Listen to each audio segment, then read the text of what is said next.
Keeley Goldrick, you are here representing the Disability Intermediaries Association. Could you tell me what that does for the sector and explain a little bit about its roles? Sure. Disability Intermediaries Australia is the peak body for plan management and support coordinators across Australia. Our primary function serves to represent our members in multiple different environments. So it might be representing our members in discussions with the NDIA, with DSS, or in the political sphere.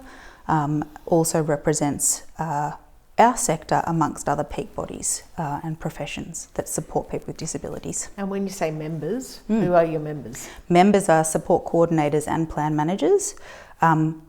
We've got full members, who are people who are actively operating within the intermediary space, and associate members, so people who are potentially working in adjacent sectors but also still have an interest in what the intermediary space is doing. Okay, so when you say intermediary space, can you describe what that means, please? Wonderful. Okay, so support coordinators kind of sit alongside a participant. They are participant of the NDIS. They are independent of the NDIA. They are independent of other service providers, and they are there to be aligned with the needs and the rights of the participant. So we take our direction, and we are directly employed by NDIS participants to help them monitor their plan funds, use their plan funds intentionally, find quality services that best meet their needs, and help resolve points of crisis or barriers when it comes to really utilising their NDIS plan fully. And did Disability Intermediaries Australia exist before the NDIS? No, purely a product of the NDIS. Okay, so I understand the NDIS is going through a bit of when hasn't it gone through an uproar? How does that affect your association? Profoundly, because large areas of both the NDIS review and the Disability Royal Commission directly spoke to our professions, both plan management and support coordination. And while we can talk about what the DRC spoke about or recommended, and we can talk about what the outcomes of the NDIS review were, we can't speak to what the government has actually implemented to date. And so making too many assumptions about what the future state might look like is very difficult at the moment.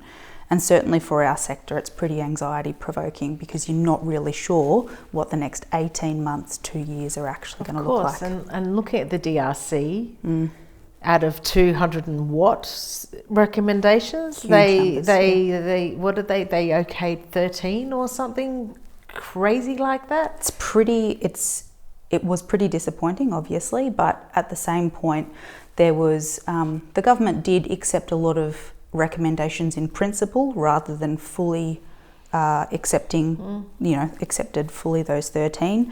And I will say one of the things that DIA takes quite good faith in is that at least 3 to 4 of those recommendations that were fully accepted directly involved support coordination and plan management. So we understand our value for participants, and we hope that we see those accepted recommendations really come into effect soon. Well, you're such a huge part of this community. You're such a huge part of this population.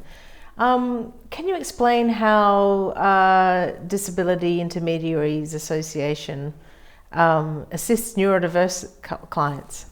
Certainly. So DIA has a really huge role to play when it comes to maintaining quality practice and really communicating quality standards across the industry in our sector. So one of the things that we talk about both in terms of plan management, but especially to do with support coordination, is that there is a real need to individualise services and to specialise in certain areas where people need a unique approach to communication, to service design, to engaging services and providers, and to building relationships around that individual that suit their unique needs. So it might be that somebody has a preference for particular methods of communication. And so while lots of providers initially, before engaging with a well-suited support coordinator, may be communicating with a person in a way that suits them and suits, efficiency and mass communication and getting things done quickly. But really what we need to do is build a communication plan around someone that really helps them to sort of engage services in a way that doesn't, promote overwhelm, helps people digest information in the way that they need it. And looking at your website, I saw a number of times this term, psychosocial coach, and I was quite mystified as to what it is. Can you tell me how a psychosocial coach would benefit somebody with neurodiversity? Certainly. So a psychosocial recovery coach can be funded individually in a person's plan. It can be a psychosocial recovery coach and a support coordinator. They are two distinct services. A psychosocial recovery coach is a support that is put in place, understanding that someone with psychosocial support needs, those needs often fluctuate. And so a psychosocial recovery coach is supposed to have a level of experience in that sort of mental health sector or a peer recovery model of service. So the idea is that they are built to understand the fluctuating needs that people have. So it might be that on a particularly good day, you have an appointment, you might catch up, and you might say, well, these are the 3 things that I aim to achieve by the end of the week. So it might be something as simple as I want to call my Foxtel provider and see if I can get a better deal. That might just be a simple goal for the week. And so the psychosocial recovery coach will be there in the background, helping them to kind of speak about, how they're going to implement these goals over the course of the week. But those more important goals, that should they start to feel like they're not capable of achieving them, the psychosocial recovery coach can step in and give slightly more help rather than just being in the background. You mentioned a word came out when you were just speaking just then. You spoke about peer recovery or peer. Yep, absolutely. So are you saying that the psychosocial recovery coach is a peer of the person, or what part does the peer play in that? So the peer model is that there is somebody with lived experience who wants to put that lived experience and that experience of recovery into practice to help other people or to support other people. So they are peers. The psychosocial. Some of them are. Okay. I'd say the majority would be. That interests me, because I mean, look at me and look what I'm doing. Yeah, so I really think power lies in the peer, and I really hope and I anticipate a widening of our reach and a widening of our saliency and validity in the sector. Absolutely. And I would say in terms of employment spaces, support coordination in particular and psychosocial recovery coaching has the widest rates of peer representation or lived experience representation of any employment sector in Australia. Interesting. Even in my own organisation, we're seeing upwards of, so it's at a minimum 35%. Wow. So people with lived experience are the best people suited to this job. Of course. Because they understand the challenges, they understand the ins and outs, but they also can walk alongside people most effectively. Fantastic. And we were speaking before, and you were talking to me about your own experience of ADHD and your children's or your child's experience of ADHD. Yes. How has that contributed to you and your approach to your work? I've needed to be quite honest about needing adjustments at times, because I think that my diagnosis brings an inherent level of brilliance at times, but there are challenges that present as well. So when it comes to structured work, there will be times that I need the structure, and that comes both at, an individual level. I need to create structures for myself to be able to know what my day is going to look like, reprioritize and adjust. But at times where I'm having a creative moment, you need to let me go. And my daughter is exactly the same.